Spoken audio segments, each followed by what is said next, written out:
It's Herb and Rodg with the Herb and Rodg podcast. Title of the show is "Win is a Win, a Loss." We're hoping for a pretty good rant from Rodg on that case. We'll be back to you in 20 seconds.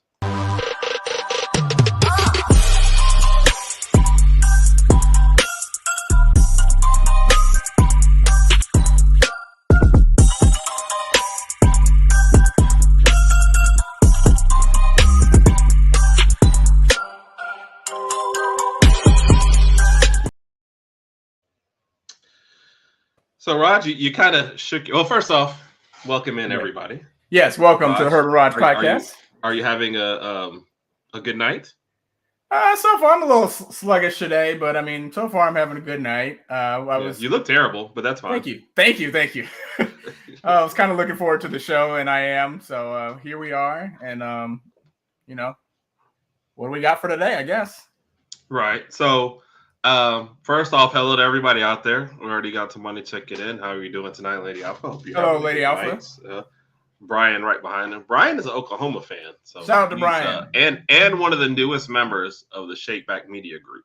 So, okay, shout out to Brian. The Sooners are putting up a lot of numbers. Haven't played anybody tough yet, but the Sooners offense looks good. Yes. Well, we can't talk about not playing anybody tough because sometimes playing people who aren't tough at all is us.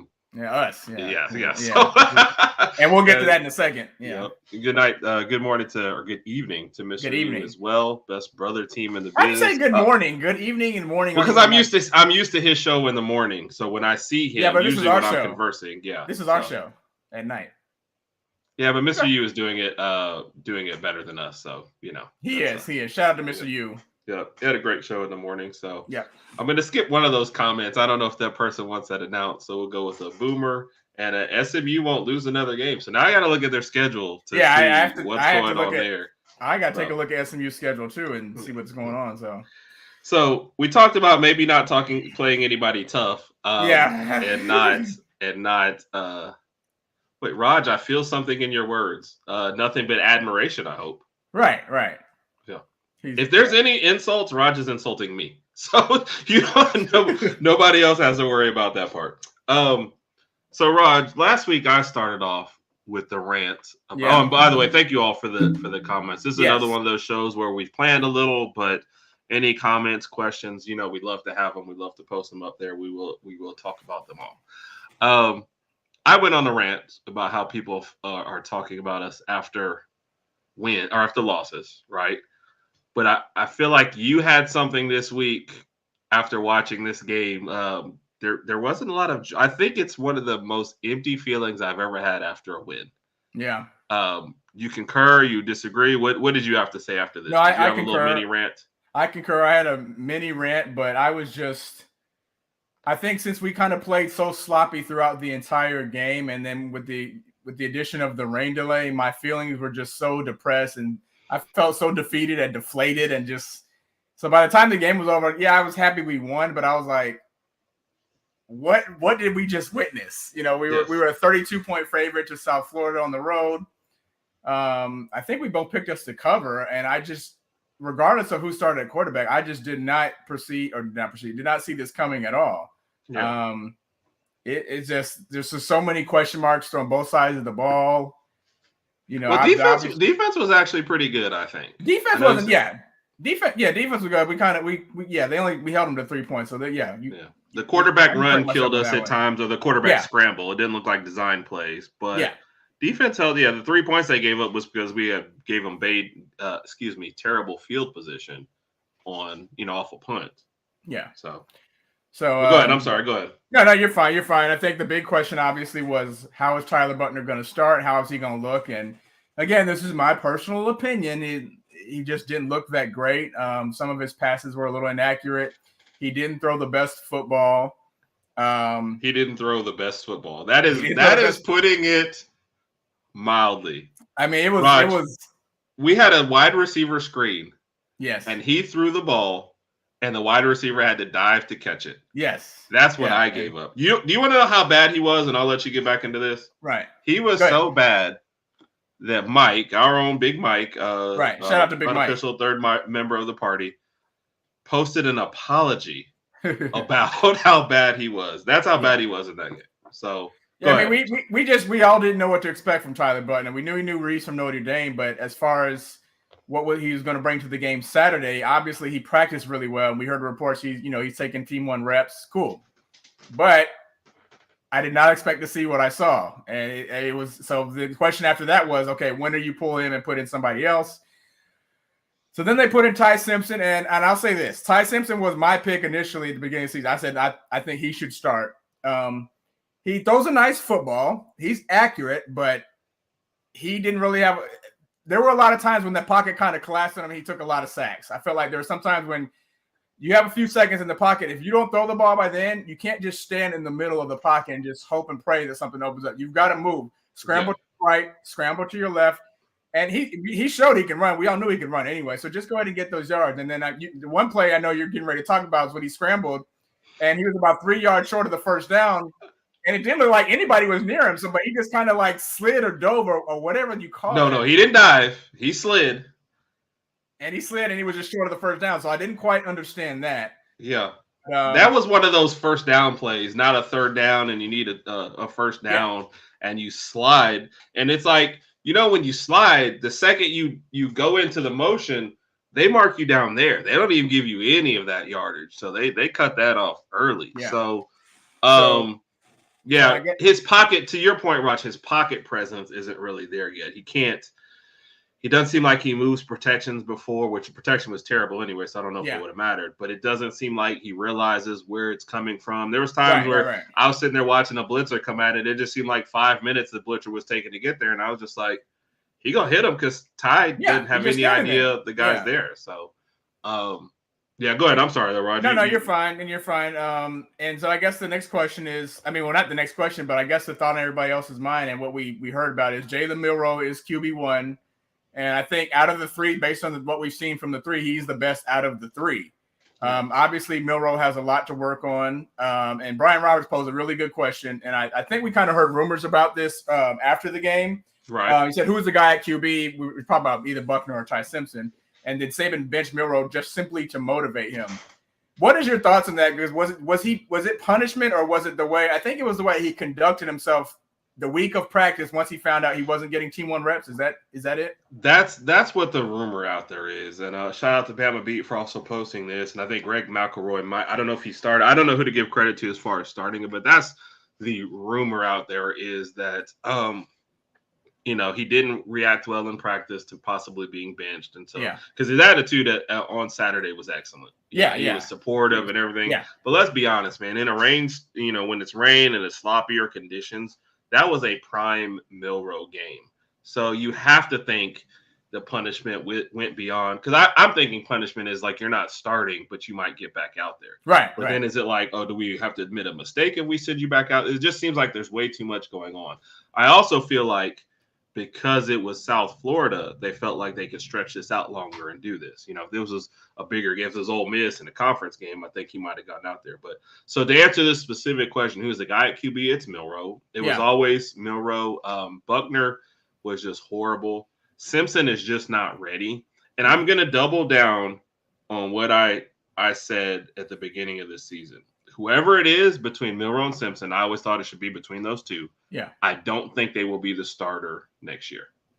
I don't either. Dylan is in the mix. Eli Holstein is probably still better. And then the guy we got, Julian, coming in saying, Super Saiyan. Is that how they say it in the main? Super Saiyan, I think, for Dragon Ball Z. One of those guys, I think, will be the guy going forward. I agree. I think we'll have a starting quarterback this season going forward, but the QB competition will be alive next year. And honestly, from what I've seen so far, I'm okay to kind of see who else can come into the mix. Now, if Milroe finishes the rest of the season, has a solid season, and we somehow make it to the playoff, then he'll most likely just start next year.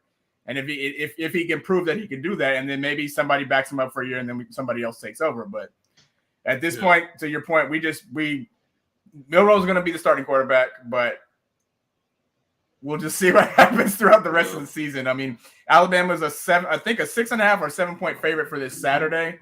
Yeah. Prior to this season, I would say with us being at home, maybe we're a 2-touchdown favorite, but based on what we've seen in the game 2 and 3, it's kind of like we'll be lucky to squeeze this one out. And that's just being honest from diehard Bama fans. We look sloppy these past 2 games. Yep. I mean, obviously, game 1 we looked good because we played Middle Tennessee State. Then we got punched in the mouth against Texas, and last Saturday it was just ugly. It had nothing to do with the weather. It was just ugly. Brian has answered his own question 2, maybe 3. So your roughest games are at home. So LSU, who is looking like possibly the second best team in the conference. Tennessee, who I have no idea. Milton has a strong arm, but it's not. They didn't look good accurate. Against Florida. Yeah, they didn't look good. So your toughest games are LSU, Tennessee, in that order. LSU, Tennessee, going to Texas A&M, which I would not underestimate because of how tough it was last year, even having them at home, and Ole Miss. Yeah, I would say those are your worst ones. Yeah, I would say LSU number 1.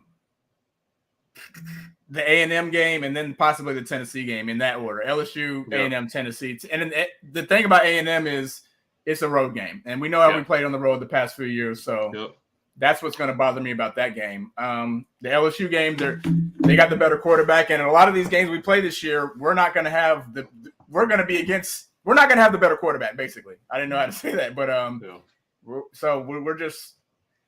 And Brian's losses, he's got Ole Miss and LSU as the losses. So LSU I get because they look better and they beat us last year. Ole Miss is an interesting one because I would still put Tennessee or Texas A&M above them. But I think you're in a position you don't take any of those for granted. So, if we lost all these games, would I be shocked? No. But I think they need to start tailoring it more to Milroe, a guy who is clearly better developed with his legs than his arms. Yeah. And with our defense. Our defense is still going to be a strength. It still played well. Did they have a couple breakdowns against Texas? Yes. But were they also put in a couple bad positions against Texas? Yes. And is Texas possibly the best team we're going to face, maybe outside of LSU or on par with LSU? Also, yes. So I think we're going to take too much from that game. And, you kind of just need to focus on what you got coming up and with the schedule ahead of you. So right. I agree. That's how I feel. So, what you got on there? So that was it. Oh, and Raj, Mr. You said, don't you like him, Raj? Yeah, I love Mr. You. I'm not sure where we're going with this, but I don't know what I said for him to feel something. I don't know. Yeah, but shout out to Mr. You, where everything is gravy. Yep. So appreciate the questions there, guys, and everybody to start us off. So especially when we're feeling a little shaky about our team, it's nice to start up with some comments and questions and stuff we can kind of go through. So definitely appreciate that. So Raj, quick thing about Ole Miss. What are you feeling about this game this week then? Nervous. Milroe is back. It looks like he has a little more confidence, I guess. Has won the coaching staff. Plus, he's not looking over his shoulder. Buckner is not going back out there. No. And Simpson is just not ready. I feel like Simpson's going to end up transferring, by the way. I do too. If he doesn't get the starting position, which he hasn't yet this season, I think he's going to go ahead and transfer. I think the potential's there, but he's just never going to be able to prove it here at Alabama. And like you said, coming into next year, if he does decide to stay, he might slip down the depth chart even more. And I think he knows that. So at this point, it's just let me ride this last season out, and then next year go wherever he wants to go. So yeah, I agree with that. By the way, Brian, Texas, I think Texas got up for the Alabama game more. Yeah. So I think sometimes people put these little trap games in there and think, oh, they weren't as good as this. Well, they definitely got up for that. But Brian, sneak peek may be on before the Texas game with a Texas person. So everything he's talking about Texas, better back it up that week. Yeah, but. From what I've known about Brian so far, I know he will. So that I'm looking forward to that. So that there's a little Raj. That's a teaser for you. So gotcha. Okay. So you want to go around the rest of college football, or do you want a random question? You lead the way. I'm letting you lead the show. You're letting me lead. You know what? I'm gonna go get a drink then and just see what happens for a minute. No, you can't do that. Yeah. I can lead the show until I want to leave. Yeah. Okay. You're in charge until you do something you don't want. Gotcha. Yeah, but as far as the rest of the games, some of these games, let's start off with Georgia, South Carolina. Prior to the game, I made. Wait. Are you recapping last week first, or are you going on? Oh, what did you want to do? And so the question that's just been asked in the comments is the question I was going to give you as a random comment. I went back and looked, and we missed it from last week, so that is a question we will address at some point in there. Okay. So do I was saying, do you want to recap what you were watching this past week before we move on to next week? Yeah. Okay. I paid a little attention to the Georgia South Carolina game, and I made the comment, and I said South Carolina. Is this the only reason why you're bringing it up because you were right? Duh. I made the comment that South Carolina will keep it interesting for the first half, which they did, and I said Georgia will not cover, which they did. They won by 10 points. South Carolina looked pretty good in the first half, but then Georgia's defense came out here and just gave them a couple left hooks and an uppercut and knocked them out there. Yeah, they didn't even score in the whole second half. So that's true. That's true. Another game that I didn't tell you I watched. Wait. Before you move on, what do you think this says about Spencer Rattler? What do you mean? Like his NFL prospects, like. I don't know. I thought at the beginning of the season, I thought he would be somewhere within the top 5, to be honest, because I do think he's a good quarterback, but it's kind of like you just don't really hear his name being talked about a lot. And I know South Carolina's having an up and down season or whatever the case may be, but I don't know. That's a really, really good question. I think he's more of like a second or third rounder now because there's a lot of QBs coming out. Second round is high, though. Second round is high. It all depends on the team's needs and who's drafting, but you know, he might be second, third, maybe even a fourth round pick. I don't know. And again, anything's up in there, right? Happen, and we've got some more games to play, so maybe he gets better as the season progresses. But he looked good in the first half against Georgia, but the second half, nothing happened. Absolutely nothing happened. So yeah, I agree with that. I think he's going to somebody will take a flyer on him late. So yeah. I assume this is about Georgia and the reason why people why they don't blow people out early. I guess so the fans will stick around. Georgia, I just knew they were better than South Carolina. I said first quarter. Rod said first half, so he was right. But I also think you're dealing with young men. Yeah. And it's like they read the spreads, they see how it is sometimes, and I think they realize there's no threat. So it's probably like lackadaisical in the first half because that's how Georgia has been this year. They're starting off slow on everybody, and then they impose their will. And they got a new quarterback, so you know it's going to take some time for him to get adjusted well. But you know, other than that, I think Georgia's schedule, and that's the one thing Georgia's always going to have to decide is the schedule. So the tough game let's be fair. They did have Oklahoma on the schedule. They are getting some addition. You know, they lost. It's not always going to be in their favor. It's not Georgia's fault that Florida and Tennessee. No, it's not. It's not. Yeah, that they're down. So I will give them credit. And there has been, you know, there was a time when Florida and Tennessee were both powerhouses. I know. Georgia didn't. And go ahead. I'm sorry. You're fine. You're fine. When the conference was first aligned back in the early 90s, I think it was 92. You know, Florida, like you said, Florida and Tennessee were like the dominant teams, and Georgia was an afterthought. But then obviously we've seen what's happened over the past 6 or 7 years. Georgia's kind of climbed up the rankings. Florida was good back in 2020 when they made it the SEC championship game. And now Florida just beat Tennessee. So maybe that gives a little build up to the Georgia-Florida game. But I still think Georgia's going to dominate that game.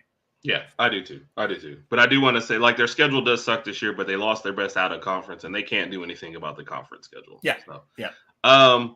Does your offense cater more to a mobile quarterback? And if so, our offense doesn't really cater to anything. I'll just be honest.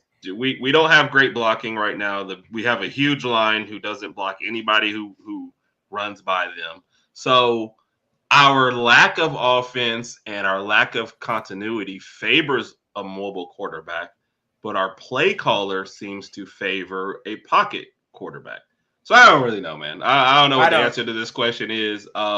Milroe is our best option, not our best thrower, but our most mobile guy who can handle that. But our play caller seems to want to keep him in the pocket. So I don't know what to tell you. Right. I still our offense will be better next year. That's all I can tell you. Yeah, I still Milroe improve more on like the short passing game. We know he can throw a deep bomb when a receiver's wide open, but it's those little 10 to 15 yard passes where I'm just like, man, I'm not sure what exactly he saw, and I don't know if he knows how to read the defense that well. Yeah, which is what y'all were hoping to see, like from Buckner on this, but he can read a defense. He just can't get the ball to anybody. Yeah. So I don't know. So going back around college football, you said so you had another game you were going to mention after the Georgia game. There was a game that we didn't talk about that I secretly watched. I watched the majority of the Florida State Boston College game. You secretly watched? Like you were hunkered down and like in a closet on your phone? No. I was watching it, but I was just like, this isn't a game Herb and I would normally be talking about. No. I thought Florida State would blow out Boston College, but I was watching it. And if you look at the stats from that game, Boston College had 18 penalties. And the last penalty that they got, that was terrible. It was I believe it was a face mask call. Yeah. And without that call, Florida State's punting the ball back to Boston College. There's a possibility Boston College drives up the field, kicks a field goal, wins the game. But Boston College stayed in the game. And Boston College was at home, right? So they can't really talk about road whistles for that. I remember watching the face mask, and the face mask wasn't needed. The guy was being tackled by someone else, so it was really just stupid. And you look at a lot of Boston College's penalties, and they were just bad penalties that you just couldn't avoid. And when you're trying to go for the upset like they were, like you can't afford that. You can't do that. You can't keep giving them chances. So that was one of those sneaky good games that was early on that I was like, okay. So let me ask you this. Do you think Florida State was looking ahead to Clemson, or is it Boston College? I think so. And Florida State was on the road, so I'll give BC that. But still, Florida State was a superior team. They're number 3 in the nation. They should have won that by at least 2 or 3 touchdowns. So are we forgiving teams that go on the road and don't beat teams the way they should? We can't forgive Alabama for what they did. Oh, man. Yeah, I can't. I'm sorry. I cannot do it. I can't. So fun. I cannot do it. It just gives us, both me and you, totally different insights onto the Ole Miss game Saturday. It's like, I have absolutely no idea what to expect. Maybe Milroe goes for 300 yards. Maybe we have an interception. Maybe our offensive line decides to block. I don't know what they're going to do. What's a bigger chance? Milroe runs for 200 yards or throws for 200 yards? Throws for 200 over run? Yeah, he can. Because what's going to happen with him is those deep balls. He can get those deep balls, which will get him the yardage. Now he'll run. He can run for a little over 100. And does he have the possibility to run for 200? Yeah, he can. But I would like to see him more. And I think Reese and the offense are probably going to hope that he passes for the 200 yards as opposed to running. And keep in mind we got Jace McClellan, and let's not forget about Roy Williams. He actually looked good. It was South Florida, but he put up some good numbers. He had like 110 rushing yards this past Saturday. Yeah. So, yeah.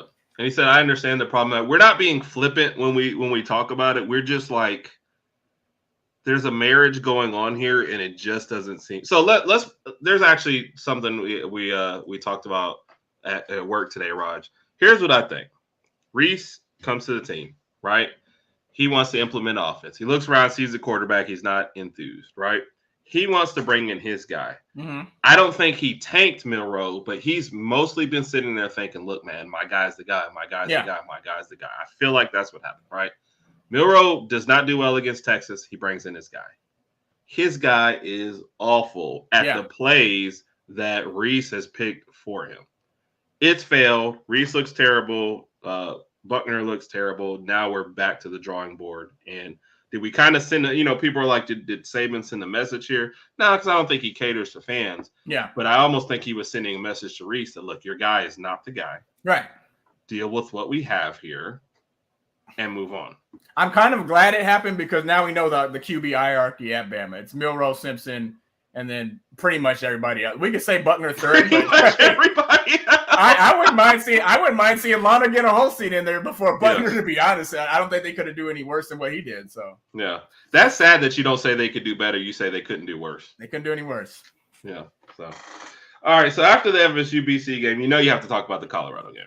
All right, that was the next one I was getting into because other than first off, with Twins, did you stay up that late or did you? We did because we put them to sleep and they were going in and out of sleep for a little bit, but we were both in the nursery watching. We watched the entire game and went to bed at like 1:45 maybe. I forgot what time the game ended, but it was late. It was late, way after my bedtime. Yeah. What did you think about the game?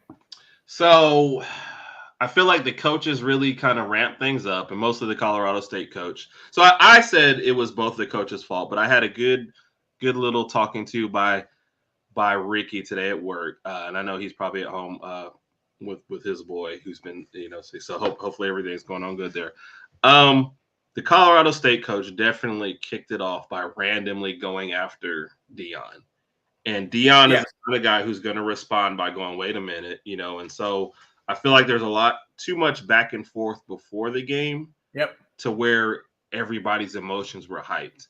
And I think for Colorado State, this is your Super Bowl. Because name one other team that Colorado State plays. They probably play Wyoming. I think they're in the same conference, but you don't really care about any of those other games. So for Colorado State, this was their Super Bowl. So they're going to do what they have to say. They're going to get hyped up. They're going to get amped up.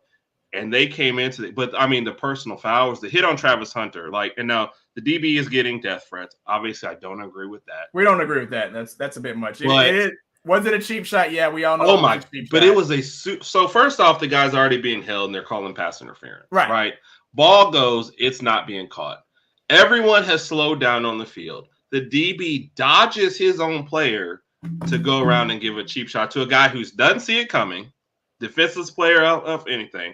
To me, I would have liked to see him kicked out just because Hunter couldn't play anymore. Now, I know you can't do that. I know that's not a thing that's going to happen ever. But I feel like that should have been it for him because Travis Hunter was gone. And it was we just a cheap shot. We saw how he went down immediately after the hit, and my immediate thought was broken ribs. Yeah, Turns out it was a lacerated liver, and I'm like, good Lord, that just sounds horrible. So now he's out three, probably 4 weeks. He's going to miss some big games. You know, they're USC and Oregon. I mean, Oregon. They have Oregon, USC. Then they're at Arizona State. I'm gonna be honest with you. I'm not too fond of how Arizona State's been doing this year. They're 1-2, but I got to look at their schedule. But that being a road game, that could go either way without Travis Hunter.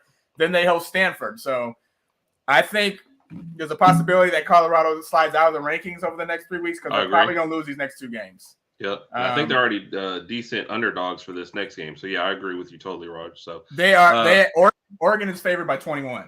Yeah. So what I think of the show Deion is putting on, all the celebrities, I think Colorado knew this and wanted this. Yes. I think after USC and UCLA left the conference, Colorado was trying to figure out their place. And without Deion, they don't get that invite to the Big 12. Right. So I feel like Colorado is 1,000% happy with everything that's gone. So what do I think personally? You know, I'm just kind of more of a quiet guy, so I don't care for it. But as far as what he's done for the university and what he's turned them into, Colorado was not must-see TV last year. Yeah. So now all of a sudden everybody was tuned into that TCU game. They were tuned into people were staying up past midnight. Us old folks watching like Colorado. Me. How often are you gonna stay up past midnight watching Colorado State? That never happens. Yeah. That game would have been on at like 7. You know, let's put it on and maybe see about our viewership. Yeah. But the fact that they gave it the late night spotlight and everybody was there and the hype was built for it, you weren't gonna get that anywhere else. So no matter what you think, because like I said, I'm just more of a conservative person. So am I a Deion kind of guy? Absolutely not.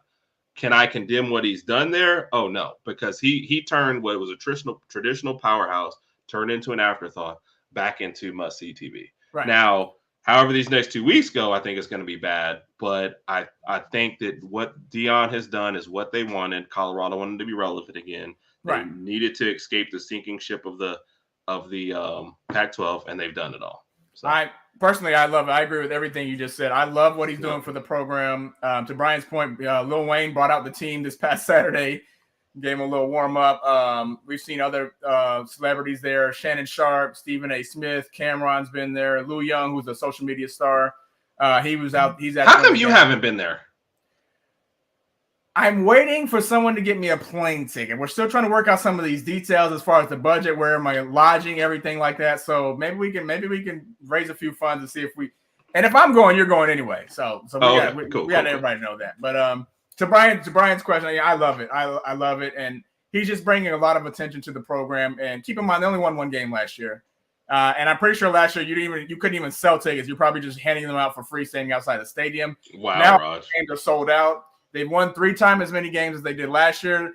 Looking at the rest of their schedule, they won 1 last year, so saying 3 times as many is just you trying to use 3 times 1 is 3. Hey, I didn't teach you math. I'm sorry. So when Travis Hunter comes back, there's a possibility they could get 6 games out of this. And like I said, if Travis Hunter was playing these next 2 games, I would say against Oregon, that would be a very, very competitive game. Now that he's not playing, I just don't know how it's going to look. And keep in mind, my initial thought was 4 or 5 wins. And a lot of people said like 2 or 3. Now it's looking maybe it might be 5 and 6. We don't know. But regardless, everything that he's done for the program this year has been a plus. We're happy for Deion. And I think Deion really, really relates to the players well. Definitely agree with that. He doesn't have that old school coach mentality. He likes them to listen to the music. He wants them to look good, feel good. He knows how to motivate them. And he's been honest since day one. He said, look, I'm bringing my luggage. And it's Louis. You just wanted to say that again, too. I did. A lot of you guys, you're not going to get to play, so transfer. And that's what happened. Right. There was a big overhaul with the program. And based on that, a lot of people thought they were going to fail immediately. But they're 3-0. Yeah. Can't fault them for any of that, Raj. I agree with you 100%. All right. So other than that, do you give Mizzou credit for the little win over K-State, or do you want to go ahead and look ahead to next week? I give credit to Mizzou. I actually watched the end of that game. It was like a 61-yard field goal. So that was shout out to Mizzou for that. But other than that, let's go to next week. Okay. FSU and Clemson. This game. Does the Duke game change your perception of this game? Yes, the Duke game changes my perception of this game, and the way Florida State played last week changes my perception of this game. I'm still leaning towards Florida State.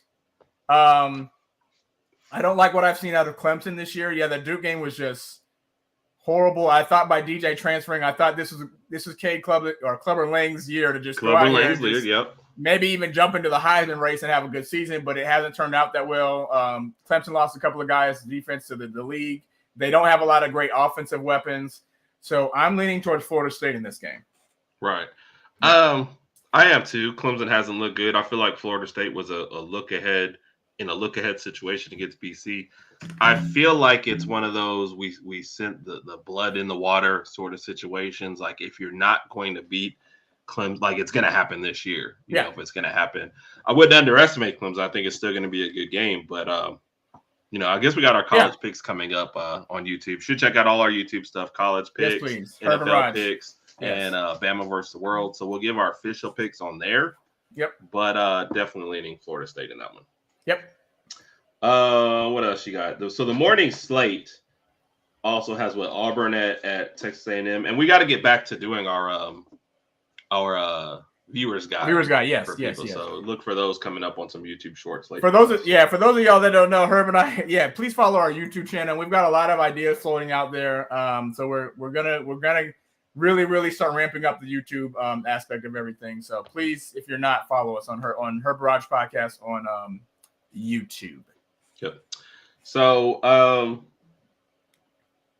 Auburn at Texas A&M. Not really sure what to think about that one. I'm gonna go with A&M since they're at home. I do think it might be somewhat of an entertaining game. I honestly want to see Auburn lose, but either way, whatever. So you don't want to see Texas A&M win. You want to see Auburn lose. I just want to see Auburn lose. Yeah. Can't blame one reason being was because ever since we lost to Texas, and even last week, a lot of Auburn fans are just coming out of the woodworks and talking about how bad we look and we shouldn't have benched Milroe, blah blah blah blah blah. So I cannot wait till they lose, so I can just politely say, hey, I'm keeping the receipts like Dion. And we're like, we didn't want to bench him either, so that wasn't right. We didn't want to, but listen, and like I said, in a weird way, it kind of worked itself out because now we know the depth chart. We know what's going on. Milroe's number one, and that's how it's going to be going forward unless something else happens. Yep. You also have Oklahoma at Cincinnati. We were asked last week, is Cincinnati for real? You're going to find out this game. Yep. Against Oklahoma. And then Kentucky at Vandy, which you're only watching this if you're on YouTube and you've got like 4 TVs. So speaking of Oklahoma, Cincinnati, I really want Oklahoma to win these next few games because I want the Red River rivalry to be more competitive than it was last year. Last year, Texas won I thought they didn't play last year. Oklahoma didn't play. Okay. Sorry, Brian, but but it would be nice for both teams to go into that game undefeated. It would be a heck of a game. I would 1,000% agree with that. So definitely looking at so. You say Auburn isn't good, y'all. Like don't ever say that to us. Yeah, so we're playing in the plains in Auburn. So Auburn being good or not good has never affected like how that game goes or what we're gonna. So last time we played there, we had Bryce Young and we went to 4 overtimes. So, with this team this year, I have no idea what's gonna happen because I guarantee you Hugh Freeze is gonna work on some stuff and be like, I really want to beat this team because that's really gonna put the team on the map. Basically. So that gets you into the 2:30 slate, Ross. Some good games in there. Obviously, Ole Miss at Bama, which we have no idea what's going to happen there. BYU at Kansas is kind of like a sneaky good pick or a sneaky good game. I like Kansas's quarterback. I forgot the gentleman's name, but he's got a nice arm and he's very, very mobile. He's not a bad quarterback, so keep an eye on him. You know what's funny about that is there's a Texas guy who was messaging me after the Bama game, and he was like looking ahead already, and that's one of the games he's worried about is the Kansas game. Did you ever think we would get to the point in our lives where that was something that was happening? But I even said this. I said Texas is probably going to lose 1 or 2 games this year that they're not supposed to be losing. Yeah, they're not supposed to be losing. Yeah, so we'll see about that. Other than that, I'd say Arkansas LSU might be interesting a little bit. LSU's at home, favored by 17.5. Well, so you're skipping ahead though, right? So I'm sorry. The 2:30 slate. Sorry, you got also UCLA that was a night at game, Utah and UTSA at Tennessee. I'll go with Tennessee. The UTSA game is funny just because we like saying UTSA.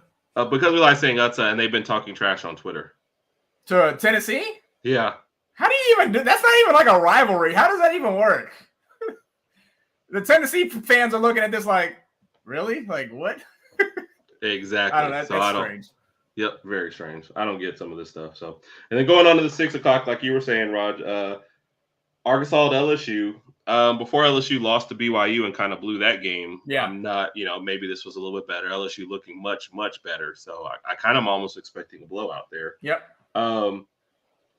Ohio State, and let's just skip ahead. 6:30. Yeah, Ohio State and Notre Dame. Yeah. That's going to be huge. Which I'm assuming also is going to be on our college picks too as well. Yes. I think Notre Dame has a better quarterback. I think Ohio State has a better receiving core. Hartman from Notre Dame looks really, really good. They have a really, really good. I wish he was at Alabama instead of Tyler Buckner, to be honest. And I think you were the one that mentioned that Saturday too. So that 6:30 game in Notre Dame. Thanks, Raj. That's going to be huge. Sorry. Yeah. I was just giving you credit where credit's due.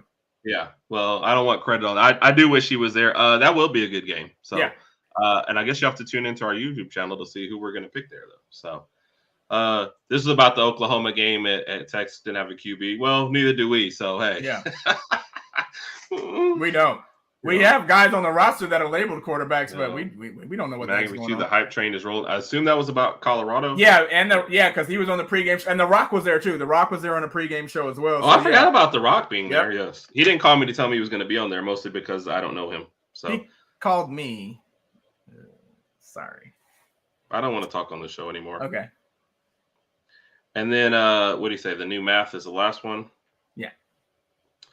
All right, so any other college game? I guess that's most of them. Again, we'll probably be releasing our college picks Friday or Saturday. Yeah. So if you want to see who you should not be rooting for, you'll want to check that out for sure. Yeah, and if you do stay up late, watch the California-Washington game, not because it's going to be competitive, but just to watch Michael Penix Jr. play. Good. He's a good quarterback. He's got a good arm. Do you think he's going to be a first-round pick, or is it too early to tell? Too early to tell. Okay. I mean, he's played good at these last couple of years at Washington, but it's like he seems to be an afterthought in the like at what his ceiling is the third best quarterback. Yeah. So that's kind of weird to me. So I don't know. He just doesn't seem talked about a lot, but he's definitely playing himself into that conversation. Yep. And if Washington can survive the Pac-12 this year, that seems to have the best teams out there right now. Yep. He's definitely in the Heisman chase. I got you. I agree. All right, so Raj. Yes. You ready to transition in? Let's do it. To a little NFL. And why don't we just start everybody off? Yes. With the Dolphins Minute. Oh. Go ahead and talk about your Dolphins. Don't say it like that. Be happy when you say it. Don't go ahead and talk about your Dolphins. Come on, say it again. Raj, Are you excited to talk about your Dolphins? That's so fake, but yes, I am. The Dolphins went into New England Sunday night, beat New England 24-17. We're 2-0, top of the AFC East. Tua looked really, really good. Had 200. When you say he looks good, do you mean throwing or just like he's a good-looking guy? He's a good-looking guy. He's sharp, good-looking guy. Good for him. Throwing-wise, though, he looked good. 249 yards, a touchdown, interception. Tua was extremely accurate. And I just like he just looks better overall. And I'm happy for him. I'm happy that he's healthy, accurate. He's got he's got the core. He's got the wide receivers. Got good running backs. I just hope that going forward that Tua can stay this consistent throughout the season and stay healthy. And Miami's going to look good in the playoffs. Nice. So Raj, let's we're stealing this a little bit from Mr. U. It's a question they had on there, so I'm going to do who. And I'm interested to see this Tua make this list. Are your top 5 quarterbacks in the league? Rogers top 5. Yep.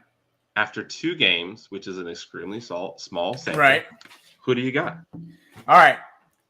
And Herb specified, this is just my top QBs right now after 2 games, not where I think they're going to be later or midseason, whatever. So number 1, I'm going with QB1 Tua, 715 passing yards, 4 touchdowns, 2 interceptions. He has a 70% completion rate. He's looked great. If anybody, even if you're not a Dolphins fan, try to get out there and just try to watch the game with Tua. He looks good. He's got the weapons. Very, very happy for Tua. Here's where it gets interesting. And keep in mind, I'm saying this name after 2 games. I can't wait to see Herb's reaction on this one. Number 2, Kirk Cousins. No, they're 0-2. I don't care. No. I don't care. I'm not basing it off wins. I don't care. He looks good as a quarterback. Apparently, he must like, do you like me now? No. 708 passing yards, 6 touchdowns, 1 interception. No, the committee is voting no. No. What? I didn't know we had a committee. It's just us. Well, the committee is me. No. Number 3, I got Mahomes. Mahomes, and I feel like towards the end of the season, Mahomes will probably get up to number 1. Mahomes, 531 passing yards, same as Tua, 4 touchdowns, 2 interceptions. He looks good. I know Kelsey was hurt the first game. He didn't look 100% last game. Once Kelsey gets back up there, and I think Mahomes will be fine. 4 is our boy Jalen Hurts. I like Jalen Hurts. We didn't talk about this. There was one pass he threw in the last game to A.J. Brown. A.J. Brown caught it out of bounds, but it was just a pass that we never thought we would see Jalen Hurts throw especially when he was at Alabama. He threw a phenomenal pass to A.J. Brown on the sidelines. It made me smile when I saw the pass. Anyway, I'm sorry. I got Jalen Hurts at number 4. And number 5, I got Lamar Jackson. 406 passing yards, 92 rushing yards, 75% completion rate, probably because he doesn't have to throw the ball as much as everybody else. So that's it. I got 2 of Kirk Cousins, Mahomes, Jalen Hurts, Lamar Jackson. Of course, this list can change next week. In my honorable mention, I do have Jared Goff, and Baker's up there too. Baker's looking pretty good this year. So I know Baker. So you do have a Baker. Yeah, Baker's looking pretty good. I'm not gonna lie about that. So good for Baker, because I really like Baker coming out. One on there. I like Baker coming out of college, but I think his somewhat, some people call it his cockiness, and they didn't like Baker because of other reasons. But I always thought he was a good quarterback. Yeah. So that's my top 5 for right now.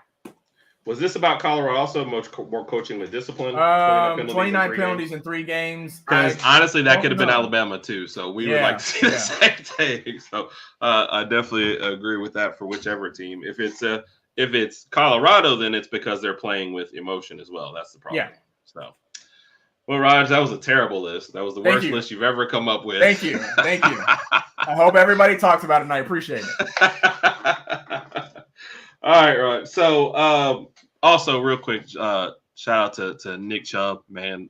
Hate to see the injury, man. We're just sorry to hear it. Sorry to see it. Sorry to watch it, man. And hope for a speedy, quick recovery for him. Sorry. Okay, going to the teams. Oh, and then I was like on a way lesser note, Saquon Barkley is out. Yep.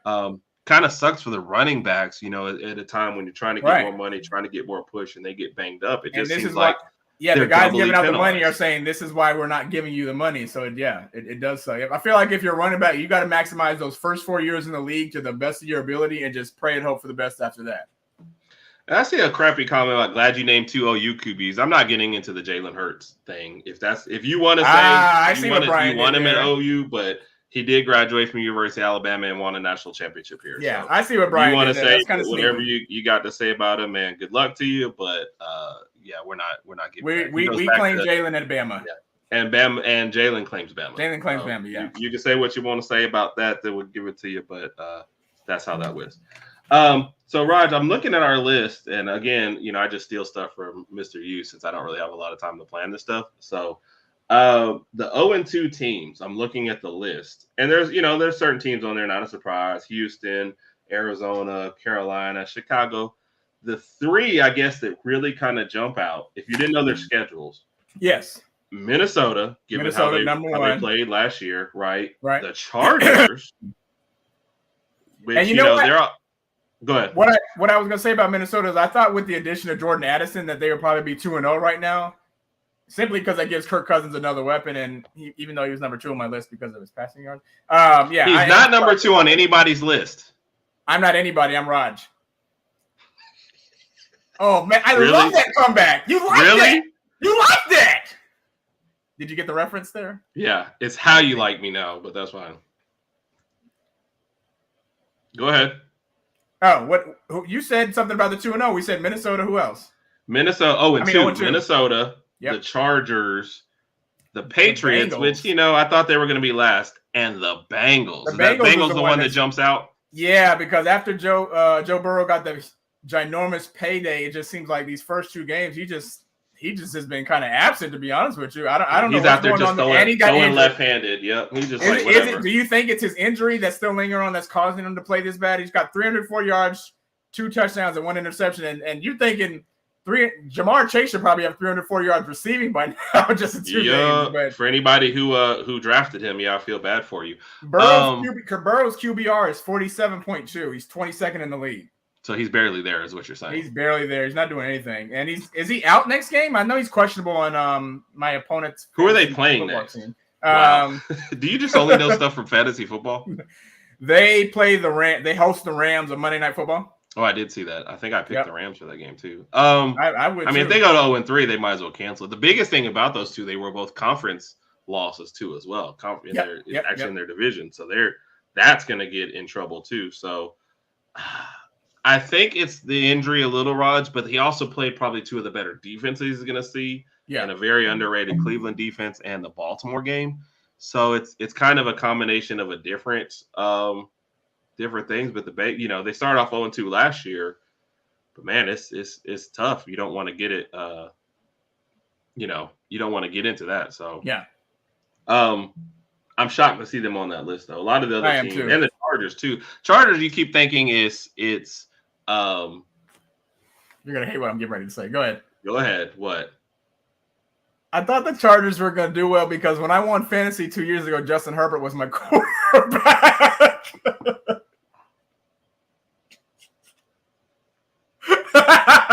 I'm sorry. Go ahead. Are you actually sorry? No. No. Okay, that's fair. My bad. Yeah. I'm not surprised at Houston. And what about Denver? Are you surprised at Denver being 0-2? Yes and no. I mean, it's like you thought they'd be better, but I didn't think they'd be 2-0. So it's kind of like Denver's done, man. Russell Wilson is done. They're going to spend the rest of the year trying to figure out how to get out of that contract and what they trade for him and when's the soonest they can draft a quarterback. And they're getting ready to be 0-3 because they go to Miami Sunday. Yeah, that's it for them. Yeah. So it's done. It's done for them. So out of the 2-0 teams, what's the question? Baltimore, Dallas. I know you're not going to skip over Miami. I know you're not going to blatantly do that. First off, how do you know I skipped over them? This list could be in any order. Before you started talking, you gave me the skip look. Come on. Anyway, what does the skip look like? It's this. You gave me the skip look. So Miami, Baltimore, Dallas, Philly, Washington, Atlanta, New Orleans, San Francisco. Who do you think, if you had to give your own power rankings just from the 2-0 teams, like who would you have number 1 and number 2? And let's just say number 1, 2, and 3. San Francisco, Dallas, Philly. All right.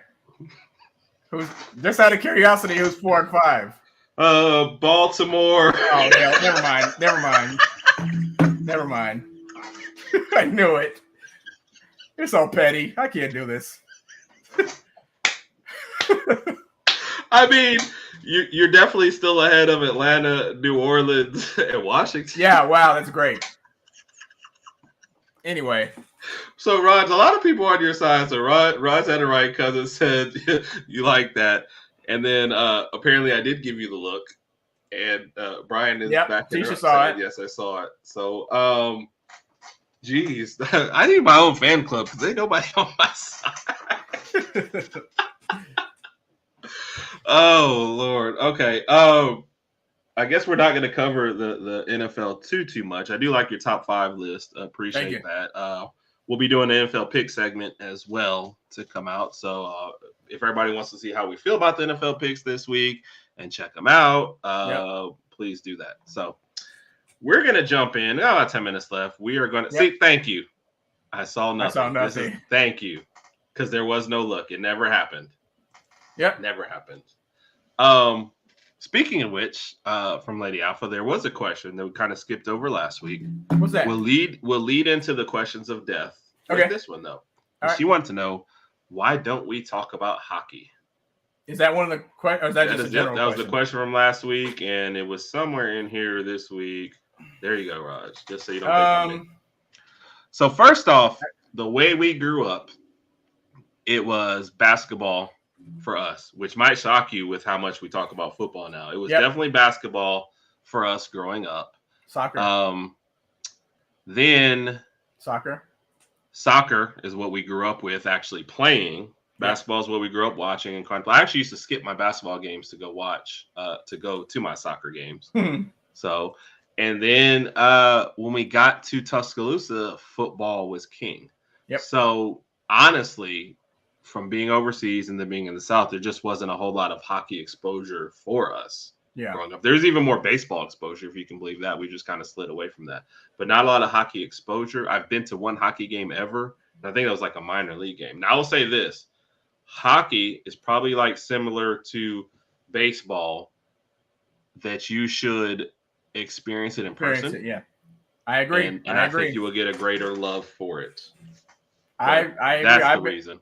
I've been to one hockey game too. It was a New York Rangers game. I went for market one time in New York with a vendor and had a phenomenal time. It was extremely exciting. Loved it. Had a good time. However, hockey, I just find it, for me, a little hard to just watch the hockey game on TV. Same with baseball. I just can't sit there and watch an entire baseball game on TV. But agree.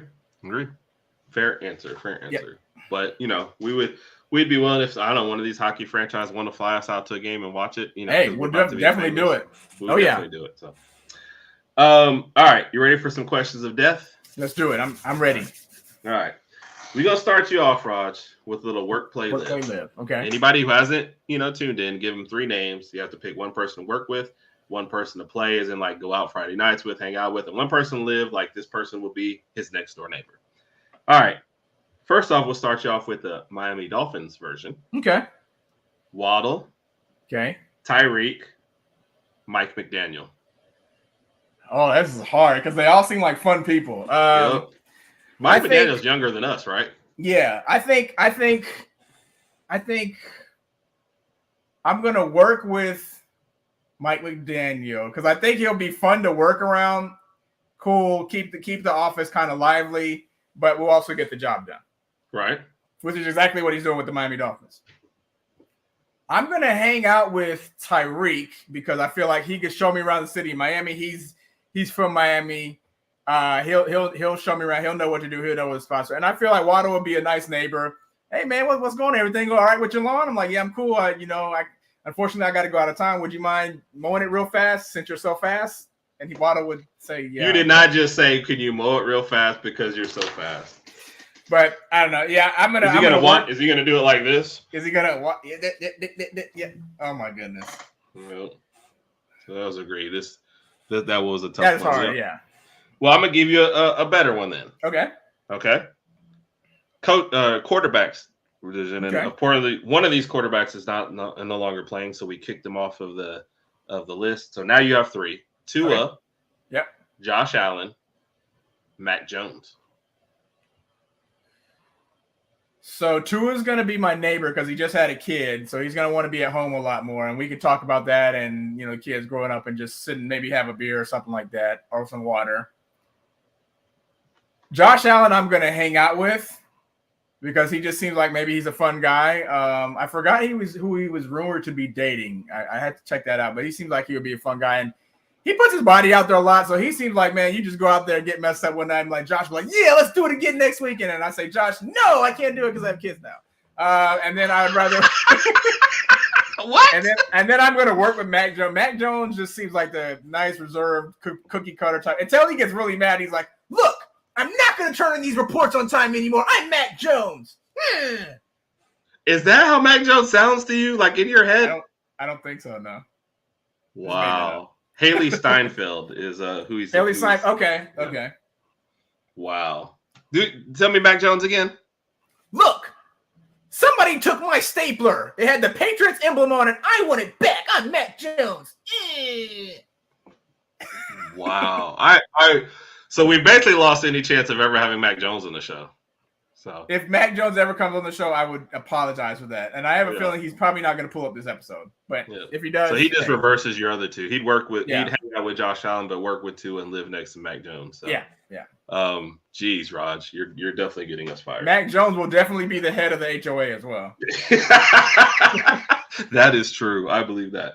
All right, Raj. So I stole an idea from you. We're doing an NFL version though. You have a new business selling ice to Eskimos. You need 3 NFL players to be the face of your business, and you need a slogan. Who are those 3 players? Who are the most charismatic? Who can help you sell ice to Eskimos? Oh my gosh, this is a tough one. And they don't have to be on the same team or anything. Just 3 random NFL players. 3 random people. I hope they're all still in the NFL right now, but yeah. I was going to say Bryce, but I think you said Bryce last week when I asked you this question, so I'm going to leave that out. Since we're selling ice to Eskimos, and Eskimos aren't Eskimos you're trying to make this a logical question. That is hilarious. That is hilarious. Well, we need some young faces up there. We don't want like. So I'm gonna get Jalen Waddles because he can do the waddle whenever people walk in, like for store visits and stuff like that. He can and then waddles are like penguins because penguins waddle, and those are close to Eskimos because it's cold. So there's a relation there. Don't pull your hat. You're gonna listen to this. I'm gonna go.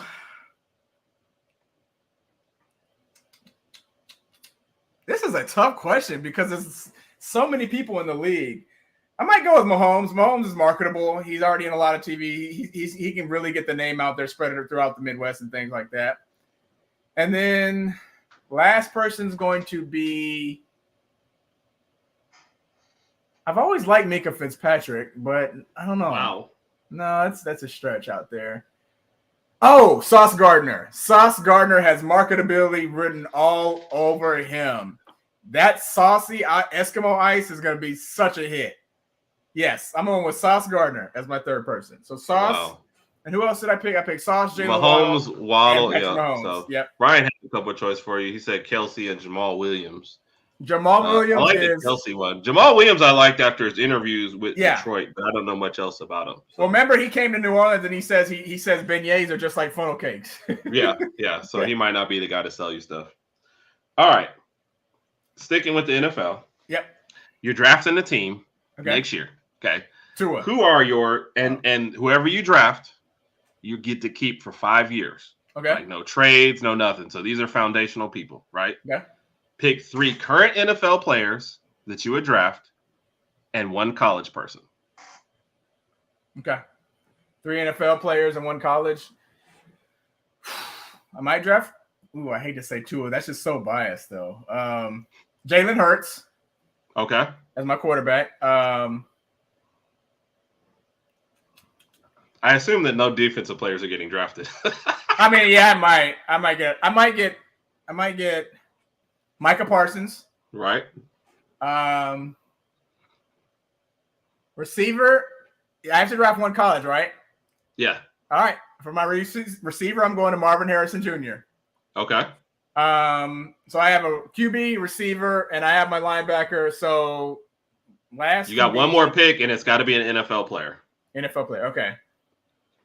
Oh, I'm gonna go with tight end. What's his name? When he's healthy, Kelsey. When he's healthy. Yeah, Kelsey. Yeah. So you're only gonna keep him the times when he's healthy. Yeah. And so they're giving you 2 Hurt, CMC, Jettis, and Stutzman. So, I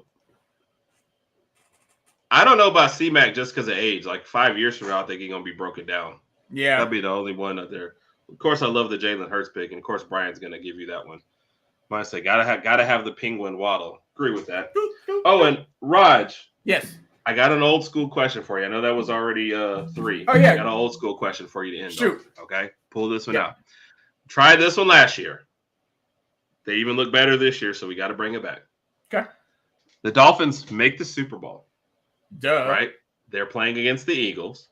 Oh wow. You have the choice with 2 weeks to prepare. Do you let Tua start the game, or do you trade him for any quarterback in the league besides Jalen Hurts? Super Bowl on the line. Y'all haven't won one. I'm rolling with Tua. We haven't won one in. Who cares about that? But y'all haven't won one since the Super Bowl was invented. We were the only team in 1972. The Miami Dolphins went undefeated and won the Super Bowl. No other team has done that. The Patriots came close when they had Brady and Moss, but they didn't do it. So let's get that out the way. Okay. Herb knows that he hates that I bring up that decade-old fact. I'm sticking with Tua. Okay. Yep. I like it. Yep. All right, Raj. That ends it tonight. I guess we'll get some more YouTube stuff come up. Thank you, everybody, for the comments. Appreciate y'all. Appreciate everybody for sticking with us and our little bit of craziness. Raj, I guess we'll be back next week. You can check it out on YouTube for the rest of the week. For everybody, have a great night. Thank you, everybody, for tuning in. And we appreciate y'all. Roll Tide.